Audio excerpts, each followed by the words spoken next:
This is the Sixth Man Show, an Orlando Magic podcast, with your hosts, Kevin Tucker and Jonathan Osborne, covering all things Magic basketball. By fans, for fans. Go Magic!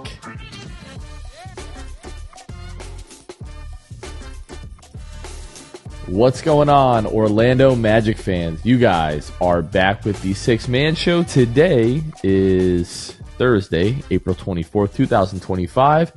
Jonathan Osborne here, as always, joined by my co-host, Kevin Tucker. It is late Wednesday / early Thursday morning. I just got back from Orlando, from the watch party at Wall Street. Kev, we are down 0-2 to the Boston Celtics, and it looks bleak, man. How are you? And how was your viewing experience of this game? Do we want to talk about that first? I know there's a couple housekeeping things that we want to talk about, but I don't want that to get lost either, and we can get into everything. Yeah, I'm doing fine. Obviously, did not totally enjoy this evening's basketball contest, but yeah, no, it was an interesting viewing experience. You know, that there was some silver lining to the whole thing. Like every time, you know, the camera was on the right half of the court, we saw a little shot of the Magic bench. We saw this nice glowing white there on the bench, which was kind of cool. I guess we'll talk about that. But yeah, all in all, I mean, obviously difficult night. Paolo was great. Franz was great. Need a little more from some other guys, but I guess that's what we're here to talk about, isn't it? Well, what you're referring to is our guy Jalen Suggs, who I saw, what was that, back in January or February when the Magic played the Thunder at home. We had one of our group nights, and we had just gone through that pre-order of the Sixth Man Show, like long sleeve tee that we did, and saw Jalen, reach out to him like the week before and said, you know, hey brother, you know, appreciate everything that you do, and we just love to, as a thank you, give you a shirt. And he's like, yeah, absolutely, and told him we were going to be at the game. So I was able to, you know, he came over to where we were sitting kind of pregame and gave him the shirt, and thought, all right, well, you know, when he comes back, maybe we'll see him in like one of those, you know, tunnel walk, you know, the drip, you know, photos that the Magic put out. And then when he's out for the rest of the season, you're like, well, maybe we'll just never kind of see him in the shirt. And then we got tipped off a little bit ahead of the game that Jalen was wearing the shirt, and getting to see the photo of that. And then you sent me the video of like the second the TNT broadcast switched over to the Magic game. You see Paolo, you know, walking through the tunnel, and you see Jalen Suggs right behind him wearing that. And then, I don't know, upwards of a dozen times tonight, we got a pretty good look at Jalen wearing that, and, you know, getting texts from my buddies and people that I went to high school with that I haven't talked to in a long time. Like, hey, I'm watching the game and I saw your podcast shirt and all that kind of stuff. So just what a guy, man. Like, Jalen obviously did not have to wear the shirt. And then to pick like national TV, first round of the playoffs in Boston, like one of the biggest, you know, moments he really could wear that shirt at. It was just really, really awesome. Yeah, that was pretty special, pretty unexpected, and honestly, I thought it was going to be the good luck charm. I saw that shirt. I was like, we're winning tonight, and then we didn't. Instead, might have been the curse. Yeah, maybe. That was really dope. And just a little bit more like content scheduling thing. Obviously, you're listening to this. The post-game live from Game 2, which Kevin did, is already up as well. I don't know if Kevin's going to sleep tonight, because I think he's working on the Sixth Fan Show at some point this morning. Try to get that up tomorrow morning so you can check that out as well. And then Game 3 on Friday, we're going to do like a live post-game live from the Tavern on Church, which is connected to Kia. So we're going to head down there right after the game. So they're going to we've talked to the Tavern. They're going to keep the Tavern open after the game, and they're going to do 50% off Michelob Ultra drafts. So hopefully we can share those in a celebratory fashion after the game on Friday. But if you're at the Kia Center or you're downtown, you want to come hang out after the game, we'll be filming a live edition of the post-game live from the Tavern on Church following Game 3. I just want to add, we don't ask a whole lot, you know, on this show. I'm going to make an ask. If you're listening to this, if you're watching this, obviously, if the Magic win, come join us. It's going to be a party. It's going to be fun. If the Magic don't win on Friday, I want you to still come join us. I'm really asking you to come join us because I'm just being honest, and I don't want this to get out to Celtics fans, but I'm terrified if we lose on Friday, that Tavern on Church is going to be just full of Celtics fans, like taking over the 6-man show post game live, and it's going to be terrible. So I need reinforcements. I need help. Please, if we lose, look, it's Friday night. It's Friday night. Come to the tavern. Come have some food. Come have some drinks, and come hang out with us for the post game live. That's all I'm going to ask. All right, please just be there, win or loss. I don't know how much we actually talked about like the Hawks fan that was at the play-in game, like making the Hawk noises or whatever, and how we talked about like security kind of came over, and then fans were like, "No, leave him alone. He's not doing anything wrong." I'm not like a proponent of causing trouble for opposing fans who are just coming to a game to support their team. Right. If Celtics fans come into the Tavern on Church and start giving us a hard time, I'll have no qualms with getting these people kicked out and banned for life from Kia Center. That's kind of where I'm at. Bro, like last year, Cavs fans were like mildly annoying. Boston fans have been like borderline, like just ridiculous with the Al Horford, Kentavious Caldwell Pope stuff, the Jayson Tatum. Now tonight they had another little tie up, and then it was Wendell getting elbowed by KP, and then Goga elbowing KP, and he had to leave the game for a little. Like they've just been such crybabies this entire series. It's been a little bit nauseating. Like I had respect for Celtics fans like going into this, like all the history, and I figured them being from Boston, they have thick skin and would be, kind of understand stuff. Like it's like even Bill Simmons is tweeting about like he's insinuating that Magic players are hurting Celtic players. It's like these guys are just competing, and there happens to be some incidental contact. And I know we'll talk about the officiating in this game as well, but like it's just irking me, bro. Yeah, it's I've been surprised at how soft the team has been, honestly. Like, yeah, the defending champs, and the fact that they're letting their first round opponent, who again on paper they should destroy, and so far they're doing that. Like the fact that they're letting them take so much of their brain space is just very surprising to me. But whatever. I'm glad we're able to make things at least interesting, even though not win one of the first two games, make them interesting. And obviously, we'll see if game 3 on Friday we can make the series interesting. Yeah, so right now we're losing these games by an average of 13 points, which if you would have said like, oh, the Magic's like average margin of defeat or whatever through these first couple of games is going to be 13, I'd be like, okay, like that's okay. Like it's not as bad as maybe I would think, but I think it feels worse because like the Celtics are hanging around like 100 points. And you're just like barely kind of getting there. Like what was it, 86 points in game one? Like if we were losing, 120 to 107, maybe it feel a little bit better because like, okay, you just can't really stop the Celtics, but at least you're scoring 107 points. Like what was it tonight? 100 to 109, and game one was 103 to 86, or I believe I have that right. 103 to 86. It doesn't really feel great the way that the Magic are losing these games, and I know we'll get into all of that.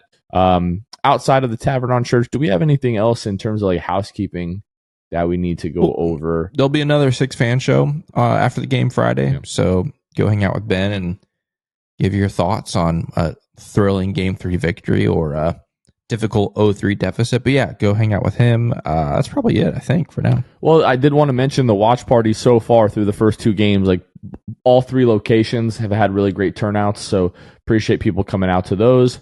I was at Wall Street tonight. The energy was pretty good. On our end, the other end was a little bit more quiet, but I think that was maybe like by design. Like our end, there were a lot of F Boston and F Al Horford chants that were going on down there. And if it was me looking for a night out with my family, bringing kids to a watch party, I probably would go Stadium Club or Social House. Maybe not Wall Street. It gets a little bit rowdy down there, but I like that energy, this time of year. And there were some Boston fans, and it was all kind of good-hearted, banter back and forth. But yeah, we're hoping that there will be a Game 5 watch party. We're hoping that the series will be extended to that.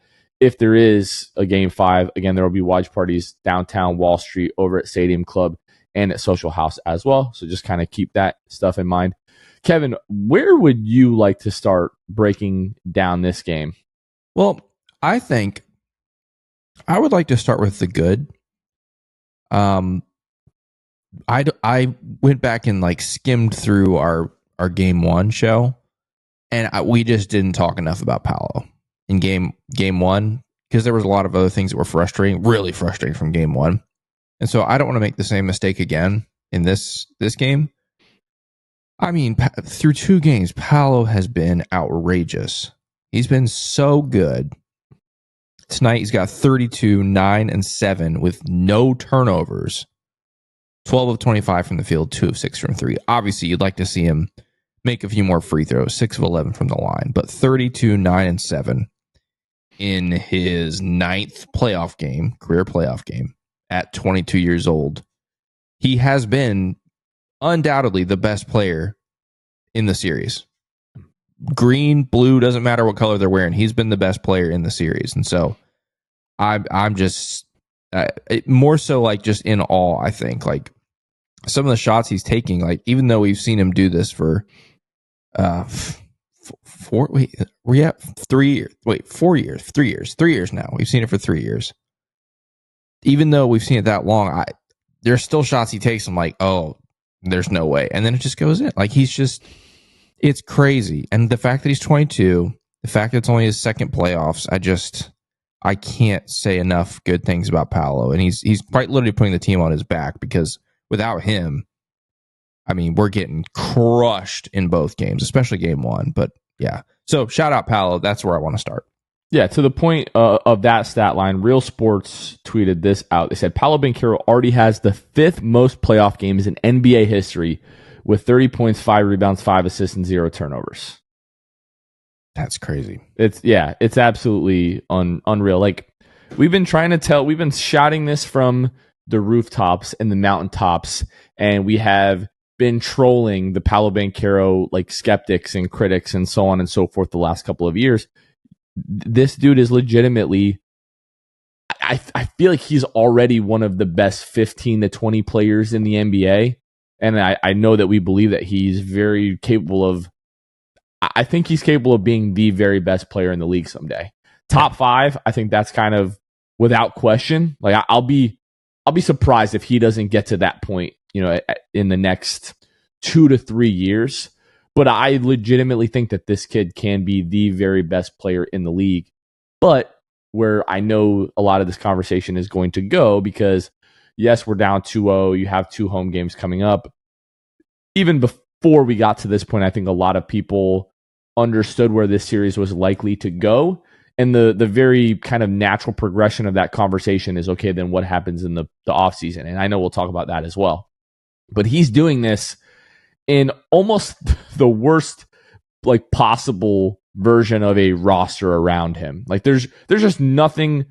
There's not a lot around him that complements what he does well, and things that could further actuate his game and some of the things that he's good at that I think are being kind of underlooked at this point. Like for example, not to put them on blast, but our friends over at Pick a Side, I was listening to their breakdown of game one and their conversation, because let's face it, there's not a lot of compelling story points when it comes to this series. So everyone kind of just moves on to other things. And they started to talk about how successful could the Celtics be if they had the duo of Paolo and Franz versus Jayson Tatum and Jaylen Brown. And it was to a point about just how stacked and deep the Celtics are, but also just how good Paolo and Franz are. And they kind of overlooked Paolo's playmaking ability, saying that it's not on the same level of Jayson Tatum. Maybe it isn't right now, but if you look at the trajectory of both of their careers, Paolo at this point in year 3 is far head and shoulders above where Jayson Tatum was at this point. And that's an underrated aspect of his game that could be put on display more had he have guys on his team who can knock down freaking shots. Looking at you, Kentavious Caldwell-Pope. Like, I know we'll talk about that as well, but the kid is just a super duper like household name, worldwide, all-star, all-NBA, MVP candidate. Like, he is going to be one of the very like faces of this league moving forward. And there's not anything that anyone can do about that. I know people don't talk about the Magic enough, and people don't talk about Paolo Banchero enough. they're not going to have a choice at some point with the performances that he's putting together, especially in these playoffs. And he has just been fantastic.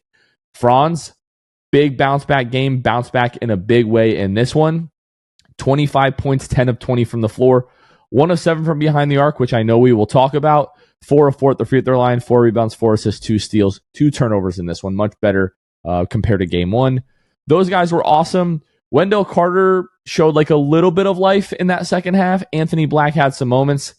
Everyone else, like Corey Joseph finishes with 7 points, had like 5 points in the first 4 minutes of this game, and then did nothing like the last 20-ish minutes that he played. Everybody else on this roster, like essentially a no-show. Absolutely. Like it's not laughable because it's not funny. I just can't imagine how frustrating it must be for a guy like Paolo and a guy like Franz who are playing really well, like giving their all. And we have Kentavious Caldwell-Pope, 1 of 9 from the floor. The one field goal that he made was a prayer that got thrown up that banked in. Jonathan Isaac, 7 minutes in this game. I mean, it just feels like, hey, regardless of what you're giving us defensively, if you're not giving us anything offensively, you're coming out. Like J.I. felt like was fine in his 7 minutes, but 7 minutes, 1 rebound, 0 points. Like, we just need guys to come in off the bench and make an impact.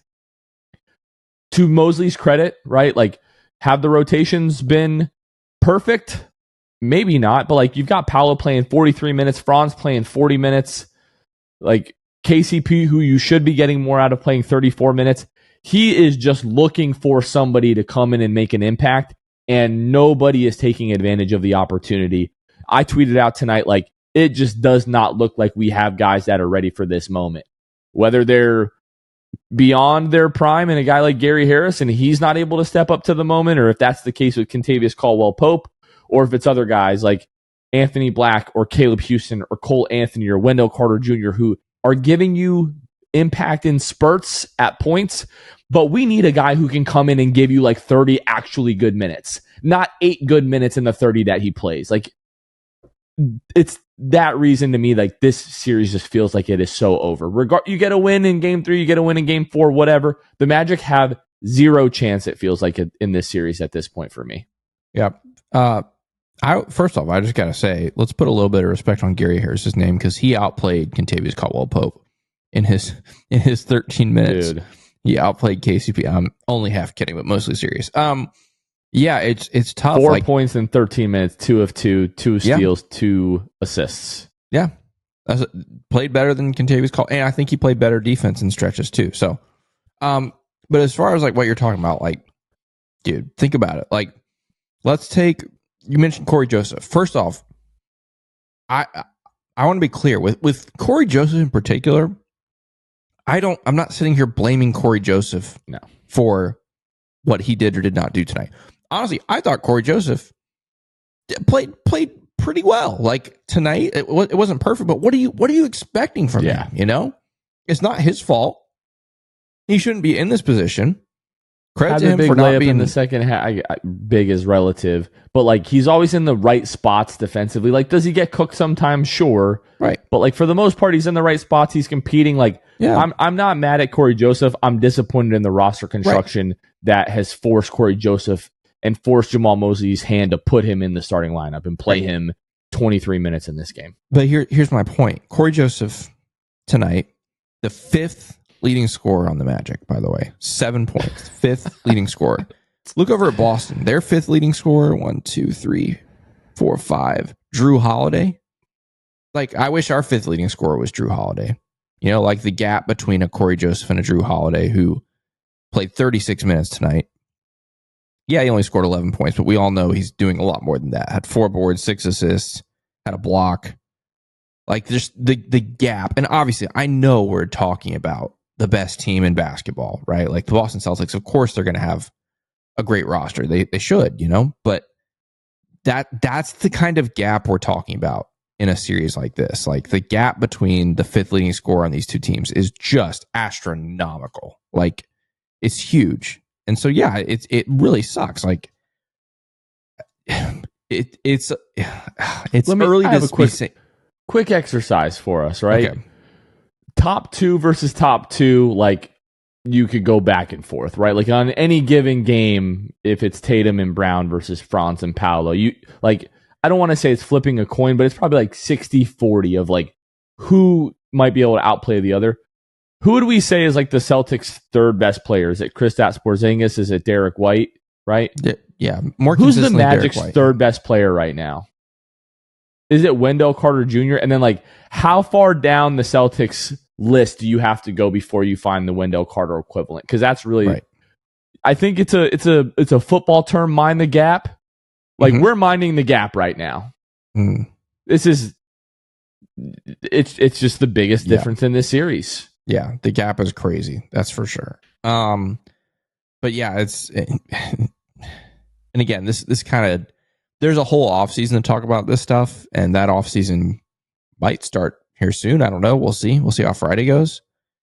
But it's frustrating for Magic fans, and like you said, it's got to be frustrating for Paolo. I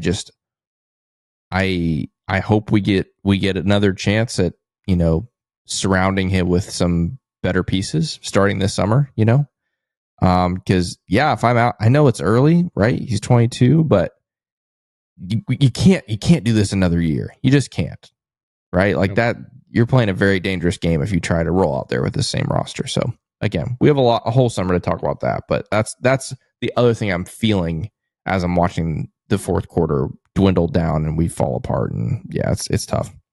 The Six Man Show is brought to you by our friends over at Jam Hot Chicken, located at 400 West New England Avenue, Suite 13 in Hannibal Square. They're in beautiful Winter Park. Jam Hot Chicken is bringing jams, culture, and hot chicken to really pretty much anybody in Central Florida. You want to go get some really good, potentially spicy hot chicken if you want over there in Winter Park, or maybe you don't like spice. Like me, I can't do a whole lot of spicy foods these days. You can get it plain and it's still just as good, whether it's the Sando or the box or anything that's amazing on their menu. You can also follow them at Jam Hot Chicken on all social media and visit their website at jamhotchickenfl.com, where you can check out the menu and check out all things Jam Hot.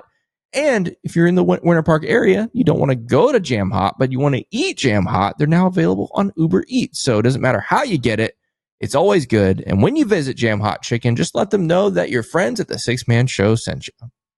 This episode is also brought to you by Santi Leon, ESPN Really Sucks, Fuchsia, Suggs, Muggs, and Nikki Nunu. These are some of our Hall of Fame and elite tier patrons. Those are the folks that help financially support the Six Man Show and help us do everything that we do. So if you're a fan of the show, you want to help continue joining us on this mission of growing this Orlando Magic fan base, you can head on over to patreon.com/the Six Man Show. We have different levels of tiers from as little as $2 a month that you can just help support the show again and help us keep the lights on, do everything that we're doing here. Really, really appreciate it. We couldn't do anything without our patrons. So whenever we have brand new patrons, we give them a special shout out, and we give a special shout out to a handful of our elite and Hall of Fame tier patrons each and every episode.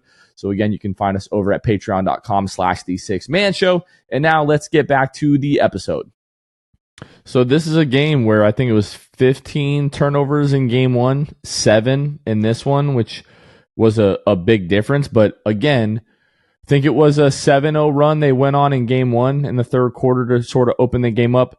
This one, was it did it get to 11 or was it? I know it was 11. A 9-0 run, 3 straight threes out of the half. It was like you went down 3 into the half, and it's like the only thing that we cannot let happen right now is them get off to a hot start and just have a disastrous third quarter. But unfortunately, that's exactly what happened. You're outscored. Now the Magic, they came back a little bit, went on a little bit of a run of their own to kind of, cut back into the lead, but you still lose that third quarter 31-24. And at that point, it just kind of felt like this game was over because the Magic just don't have answers offensively. And then when you have like Jaylen Brown with the 2 big threes that he hit late, I think, 5 of 7 from behind the arc for him. Derek White, 3 of 10 in this game, but he hits big shots late in the game. And the Magic just don't really have guys that can do that. It's Paolo and Franz every single possession, and it's not one of them. Wendell Carter, he had a couple of big threes in the second half, but how many times did the ball swing to Kentavious Caldwell-Pope in this game and he's wide open and you're like, this has to be the one that he makes? And spoiler alert, folks, he didn't make a single freaking one, to the point where like towards the end of the game, like the last couple threes that he has, he's wide open. I said, there's no way that this is going in. Yep. Because it's just not. Like, oh my gosh. Thinking back to the Weltman era and some of the like marquee free agency like moves that have been made, there really haven't been many. Most of his moves have been either trades or through the draft. The two big signings that come to mind are Al-Farouq Aminu and now Kentavious Caldwell-Pope. I don't know if I'm missing anyone else. Maybe Joe Ingles. I don't know that that's marquee, but like Al-Farouq Aminu, I remember really thinking he was going to be something for us. Absolutely wasn't, and it was apparent from like game 3 or 4 of that season. And Kentavious Caldwell-Pope, he had a nice stretch in February and March in terms of the three-point shooting, but here we are. Bro, this is literally what you're being paid for. And through 2 games now, let's see, he is shooting a whopping 20% from behind the arc on 5 attempts per game. He's shooting 21% through these first 2 playoff games. Just not nearly at all good enough.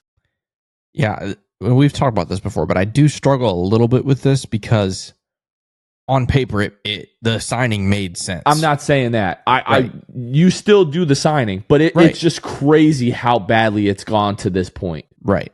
Yeah. I'm not blaming Jeff Weltman, but it's just like they just come here and they forget how to shoot. Yep. It's crazy. I was on the Boston side really fast. Like I thought the Magic still played quite good defense on the night, right? You got enough stops to win the game. You did. So obviously your offense let you down. Your free throws let you down. You left 9 points at the free throw line, by the way. But yeah, defensively the Magic played well. You mentioned Jaylen Brown. Jaylen Brown was a monster, man. He was really good in this game. He came out, hit the first 2 threes, and I'm like, this is not at all what we need. Exactly. No Jayson Tatum. We haven't really mentioned that. Just a massive missed opportunity, but Jaylen Brown was phenomenal. He was very, very, very good. Both ends as well. Kristaps Porzingis had moments, obviously did not shoot the ball well. Again, Magic defense did well, but he got to the line a bunch. Derek White, the Magic, again, slow him down. He only goes 3 of 10 from 3. Drew Holiday only scored 11 points. Peyton Pritchard, shot the ball well, but only ends up with 14 points. So, like, the Magic defense did what they could. Looking at the rest of Boston as well, let's see, Malloy, Barnacky, and Williams combined for, I think, like 12 assists for them. Ed Malloy, Brett Barnacky, and James Williams. Giving some assists for the Boston Celtics. Do we want to do this now? So, yeah, I set you up. Here you go. This legitimately might have been the worst officiated game of the year. Like, just in terms of, like, we've had other games where the officials are bad just all around on both ends. This was just quite literally the Magic were not able to match the level of physicality that Boston was playing with. I don't know what happened after game 1. Al Horford crying and Jayson Tatum's mom trying to come in the locker room and beat up our players, like whatever is happening. I don't know if there was a call to the league office or Adam Silver's like, this is Boston and we can't have this happen to the Boston Celtics. But like, there was just quite obvious to anybody with 2 working eyeballs watching this game that Boston was able to play with a level of physicality defensively that if the Magic tried to return and match the energy, it results in Kristaps Porzingis with 14 free throws, Jaylen Brown with 8 free throws, Boston shooting 23 first half free throws, and 33 on the night to the Magic's 24. Magic started to get a little bit of a better whistle later in this game.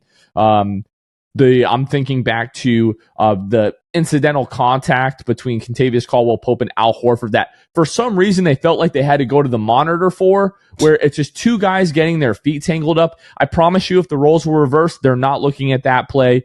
Kristaps Porzingis, like the people's elbow to Wendell Carter's face. He's luckily, like, if he didn't have any type of like orbital fracture, they don't even look at that play. Or did they? I don't think they looked at that play. No. I could be wrong on that. But then you go back to Goga Bitadze getting fouled and turning around, and Kristaps Porzingis' forehead just happens to be there. He gets elbowed. He goes down. He's bleeding. Of course they go review it. It's a flagrant foul on Goga Bitadze. I can think of a handful of other plays. Paolo Banchero, Franz Wagner going to the rim, getting hacked, getting thrown to the ground. No calls whatsoever. Drew Holiday pulls up in front of Paolo Banchero. Paolo maybe grazes his elbow. Of course, it's a foul. He's shooting free throws. And again, it's not so much about the opportunities that you're giving Boston at the line, but if you're calling it both ways, then you're also giving the Magic more opportunities at the free throw line. And I don't think this was like the reason or like the biggest reason or one of the biggest reasons that you lost this game, but it is a top 5 reason of why you lost the game, because guys end up, one, we had how many guys in foul trouble early on with 2 fouls, like the first 7-8 minutes of this game. And you miss 9 free throws. Paolo misses 5, Wendell misses 1, Kentavious Caldwell-Pope misses 1, AB misses 2. Like, you're really going to have a hard time keeping up with this Boston team if you're not making pretty close to all of your free throws. But yeah, this was just one of the most like pathetic, despicable, shameless displays of officiating that I can remember all season long. And then, oh my gosh, if I never hear Grant Hill's voice again, it will be too soon. The levels of shilling and just glazing the Boston Celtics the entire night, and then having the audacity to criticize Paolo Banchero when he's obviously fouled, arguing for a foul call when they're getting a parade at the free throw line at the other end of the floor. Oh my gosh, I was just so over it in this one. And yeah, really, really hard for the Magic to win a game when it's officiated that way. And Jamal Mosley said as much after the game without saying as much. Yeah, the Grant Hill comment was really, I was like, are you serious when he said that? That was crazy. Yeah. The thing with this, so if you're watching this and maybe you didn't get to watch the game, or maybe you watched the game and you're on your way to work, and I need to give you some ammunition for conversations you might have with people that are at work. Maybe they're Celtics fans, maybe they're neutrals, where they say, oh, the free throw discrepancy was only 33-24. The fourth quarter is when they started calling fouls in favor of the Magic. The fourth quarter, the Magic had 14 free throws in the fourth quarter. The Celtics had 5. Do the math. That means going into the fourth quarter, it was 28-10 at the free throw line. That was the discrepancy through 3 quarters. The officiating changed in the fourth quarter. I don't know why, but it did.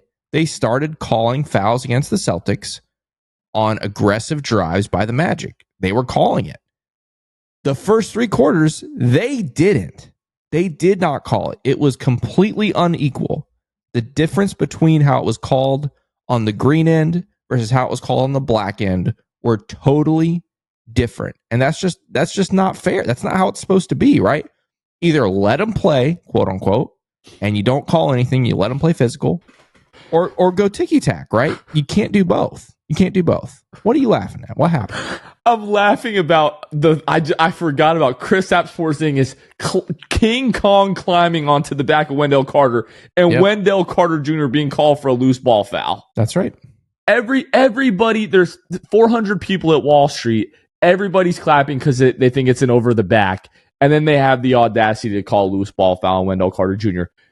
Like, unironically, I mean this from the bottom of my heart, it might be the worst call I've ever seen in a playoff game. It's crazy.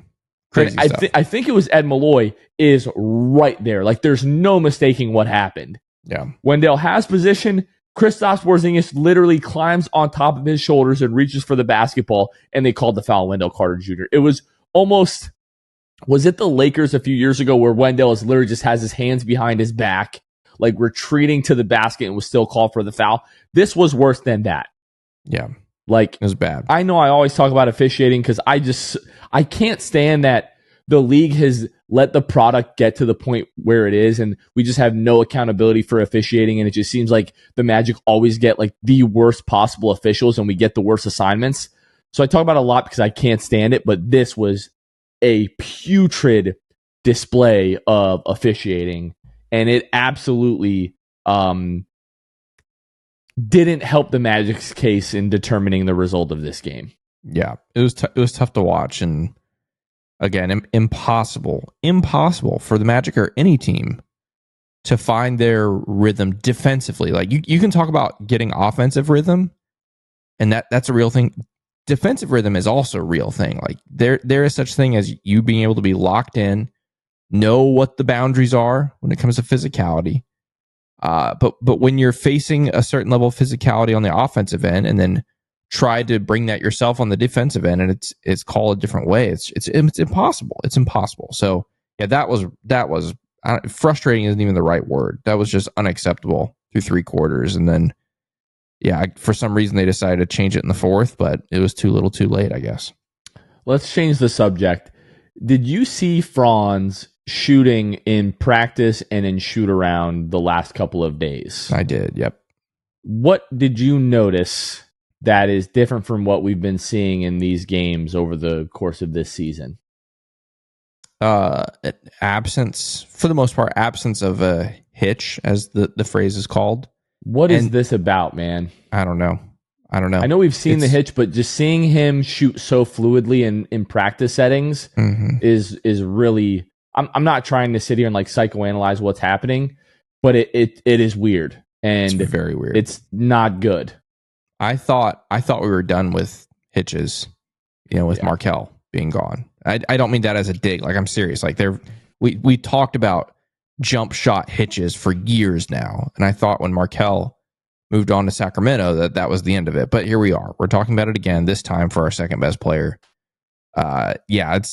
It's hard. It's hard to explain. You can't explain it. Like, it's weird to see a guy, like you said, shoot around, practice, whatever. Shot looks clean, it's knocking him down, and then in a game, even when he's wide open, like, I don't know, man. It's very weird. I hope that's something that he can work on this summer, whether that's mentally or physically or whatever that is. Like, that's got to get cleaned up if we want to see Franz reach his full potential. He's shooting 6.5 attempts from 3, shooting 15% from 3 in this series. Is that good? No, I didn't think so. I don't think it is. Now, I know we've already talked about Paolo, but like when you just look at his stat line for this series, 34 points, 50% from the floor, 46% from behind the arc. The free throw shooting's got to be better. It was 6 of 11 from the line tonight. 10 rebounds, 5.5 assists, and just 2 stocks a game, 2 turnovers.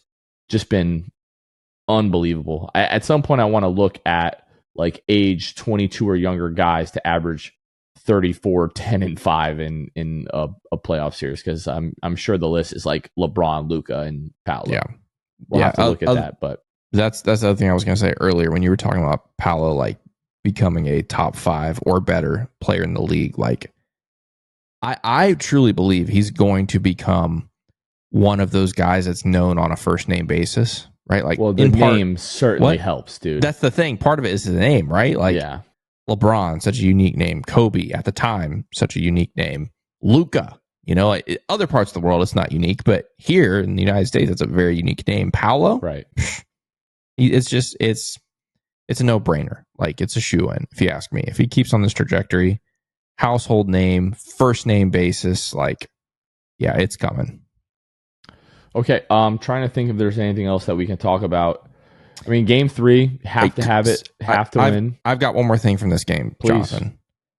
Some people aren't going to like this. I honestly don't really care. Like, we've talked in broad strokes about some of the other role players. I can't get through this episode without talking about Cole Anthony and what we saw in 5 minutes from him. Oh, you can't play him. That was, I don't understand it. Like, on the one hand, there's the idea of Boston is very physical. They are very aggressive on ball defending. They force you to be smart or face the consequences. They force you to be, I guess smart. Well, I'll just leave it at that. And what we saw from Cole was just frantic, like zero control, zero poise. And is that just Boston forcing that out of him, or is that Cole psyching himself up because it's the playoffs? And I mean, that was out of control basketball. He plays 5 minutes, doesn't see the floor the rest of the game. Like that was, we don't have a chance in this series without a guy off the bench scoring the basketball. And we all know that means Cole Anthony. And some of us had a hope that we might get 1 or 2 good Cole games in this series, and that could lead to 1 or 2 wins in this series. But right now, like, we're getting the absolute opposite. Like, I don't know what this is. Like, it's just out of control is the only way I can describe it. It was one of the weirdest stretches of 5 minutes I can think of from a Magic player in a long time. It was very strange. Yeah, it was 5 minutes, and he gets yanked immediately after that. And there were some people like, hey, like, why isn't Cole playing more? Or some people were asking, like, why is Cole playing at all? Like, as we talked about before, Jamal is so clearly looking for the spark off the bench, somebody to come in and make an impact, whether that's offensively or defensively. And so he's throwing guys out like Goga and like Caleb Houston and Cole Anthony and so on and so forth. And hey, you've got a few minutes to prove that you're going to make a difference in this game. And if not, I'm going to pull you and try to find somebody that is. And kind of felt early on, in game one when Cole is on Peyton Pritchard and those guys are matched up against each other in the bench units, and just like really obviously pretty quickly that he's not going to be able to play in this series if he's not scoring. Like, and we don't have time to let him heat up. Like, we're not reheating in the oven. Like, this needs to be microwave Cole Anthony. Like, burn your mouth, hot pocket, like coming out of the microwave. It's got to be good to go, and he just hasn't been so far. So, to me, the question that I wanted to ask you is, like, where can the Magic go? Like, what do you think they can do differently, or is that answer on this roster? Long term, no. But like where we are right now, the team that we have, the situation that we have, being down 0-2, statistically, it's just a weird thing in the NBA. Role players tend to play better at home. Younger players tend to play better at home. And so the only way up from here is you get some home cooking on Friday. And I don't mean officiating. I don't mean the crowd. I mean, just these role players somehow play better on Friday enough to compete. I personally, this isn't the fix it move, but like at this point, why not throw Tristan da Silva out there? Like, to me, he's not going to give you any worse than Gary or Caleb were tonight, right? He's a solid defender, not going to shock the world, but he's a solid defender. He's capable of knocking down an open three. Like, why not throw him out there? I would love to see that. I don't know if it's just because he's a rookie or what, but I think he has the physical tools that's required to go up against this Boston team, not for 30 minutes, but I mean, play the Caleb minutes, 10 minutes, play Gary 13 minutes. I don't know. I'd like to see that. But outside of that, it's just kind of, this is we are who they thought they were type thing. Like, this is the same team we've seen all year. I don't want to say nothing has surprised me in these two games, because I think the level of again, that disparity that we talked about earlier, like, just magnified 10x in this series. But at the core of it, nothing surprised me, right? This is exactly what we've seen all season. And so, yeah, I don't think there's really a way out of it for this team. But if we have a chance, it's got to start Friday, obviously, with a little bit of home cooking. Yeah, that's I mean, for me, it really just comes down to like guys that have not been playing well need to play well, and guys need to knock down shots. And I'm looking right now on Basketball Reference. This is just a quick Paolo thing. I was looking into this while you were talking just now. So since 1946, from ages 18 to 28 in the NBA, per game in the postseason, minimum 10 rebounds, 34 points a game, 5 assists per game. We're looking at Luka Doncic this year, really, and Russell Westbrook, his age 28 season in 2016, 2017, as like the only guys that have put up those numbers. Now, my filters here on Basketball Reference, I went through this in like 2 seconds. They could be wrong, but like, I don't think Paolo's going to keep up these numbers, because he very well could. If he holds these numbers, like we're looking at potentially like an all-time great statistical playoff series out of what we're seeing from Paolo Banchero right now. So he's just been awesome. But yeah, for me, Wendell Carter's got to play like Wendell Carter for 34 minutes. Like Wendell Carter should be having like 15-point game, 15 rebound games, hit a couple of threes tonight, which is great. But like, we need him. He probably had another 3 or 4 opportunities tonight where he could have got 3-point attempts where he just froze, tried to pump fake, whatever. We need 34 minutes of good Wendell. We need 34 good minutes of Kentavious Caldwell-Pope. He needs to shoot like 4 out of 6 from behind the arc, in a few of these games moving forward. You need Cole Anthony to be able to come in, make an impact immediately. You need Jonathan Isaac to be able to come in and flip a game defensively the way that we've seen. Like, you see what I'm getting at? There's so much that has to go right for the Magic to have a chance in this series and to have a chance at home. Could there be a case of last year, like where you get home and all of a sudden guys just start shooting the lights out? Yes, but there's just two major components missing from that equation, and it's Jalen Suggs and Mo Wagner. And the way that those guys are able to play to the crowd at home and get the Kia Center going, you're just not going to have that. And sure, do we have Paolo? Do we have Franz, guys that can, do it at moments? Yes.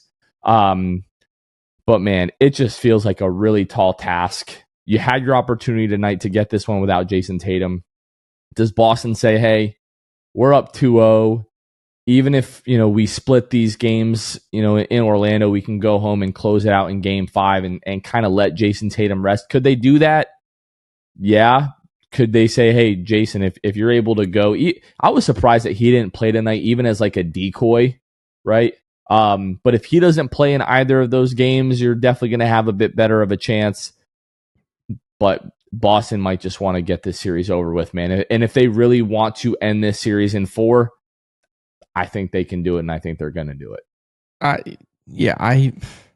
First off, for Jayson Tatum, if he couldn't play tonight, is he going to be able to play in 48 hours? I don't know, right? Sure.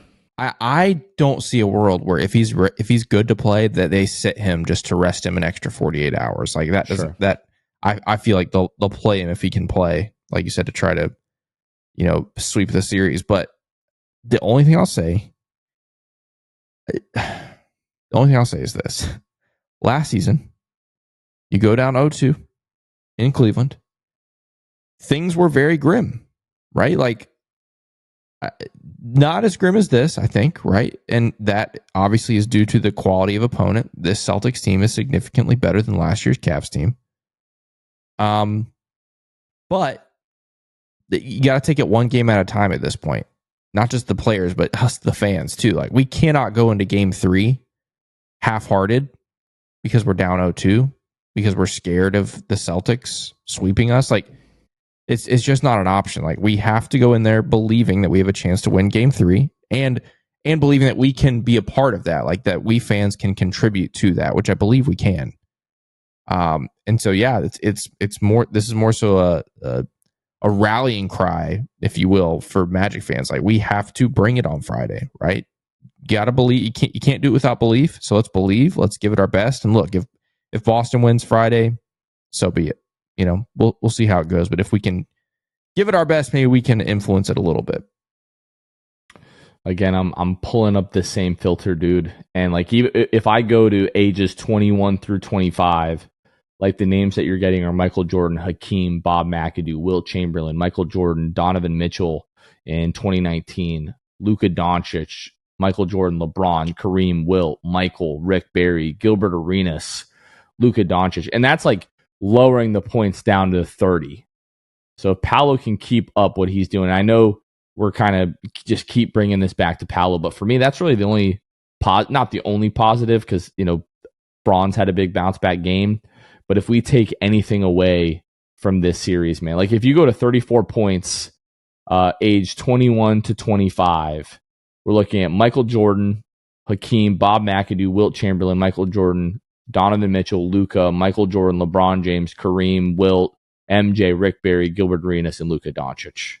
And Paolo's name isn't on here yet because I don't think Basketball Reference has updated the statistics from this game. So sure.